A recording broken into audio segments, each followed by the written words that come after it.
Napakaganda ng mga nangyari, no? And unang-una, syempre, gusto kong saluduhan ang defense team ni VP Inday Sara Duterte. Hindi lamang dahil sa kanilang talino, kung hindi dahil sa maalam sila sa taktika kung paano ayusin. May mga nagsasabi na kahapon daw ay it belonged to the prosecution, yung kung baga sa puntos-puntos. Ako naman po ay hindi naniniwala dito because in law practice, in a court hearing, dapat po kapag ikaw ay nasa depensa, gagawin mo ang lahat para ma-derail kung ano man yung mga taktika na kinukuha ng prosecution, no? O yung mga nag-aakusa. At very effective po yung kasi nainis nga din naman sila doon sa mga pagtatanong at sa mga objections. But raising an objection in a court hearing is a natural tactic that all lawyers should take, no? And syempre yung ating mga defense team ay alam nila kung ano yung ginagawa. Confident po sila sa sa kanilang mga hawak na ebidensya at hawak nila na depensa laban sa mga akusasyon ng prosecution panel. Naaawa lang po ako sa ating prosecution panel kasi either naglalaway o sila ay sinisipon na lamang habang sila, alam nyo, that is a sign of lying, no?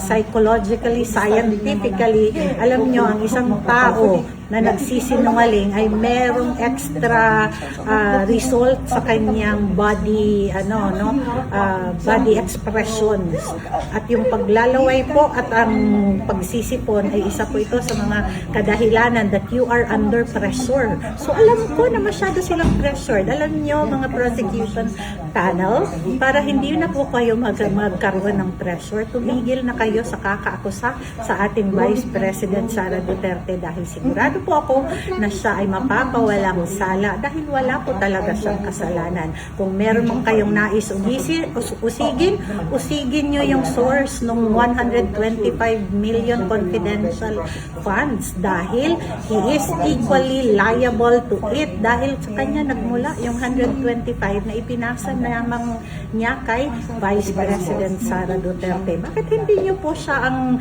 pinapa-explain? Bakit niya binigyan ng 125 million confidential funds si VP Inday? Doon kayo dapat maningil sa kanya dahil siya yung nag-let go ng 125 million para kay VP Inday Sara.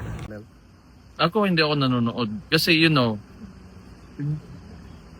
nung simula pa lang, when did this impeachment campaign begin? It was 3 years ago. Even nung simula pa lang ng termino ni Marcos yan, nung nagkalapuan na, andyan na yung usapang impeachment against the Vice President for the confidential funds. And ngayon dinadagdagan nila na kung ano-ano na lang pwedeng idagdag, di ba? Well, gusto nila na may impeachment para masunod yung gusto nila. It's not about really, like the Vice President defending herself, but it's about putting her sa lugar kung saan nila gusto na nandyan siya. Kasi kaya nga nila ini-insist yung impeachment na yan kasi they want to remain in power.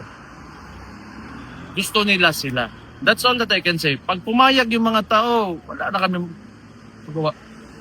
Sir, ano po yung reaksyon ninyo doon sa bago-bago lang na natapos ng INC rally na nagpakita talaga ng suporta ang mga Pilipino na-extend pa siya for 3 days in as far as airing their concerns to what's happening to our country? Balik ka doon yung pangutan namin.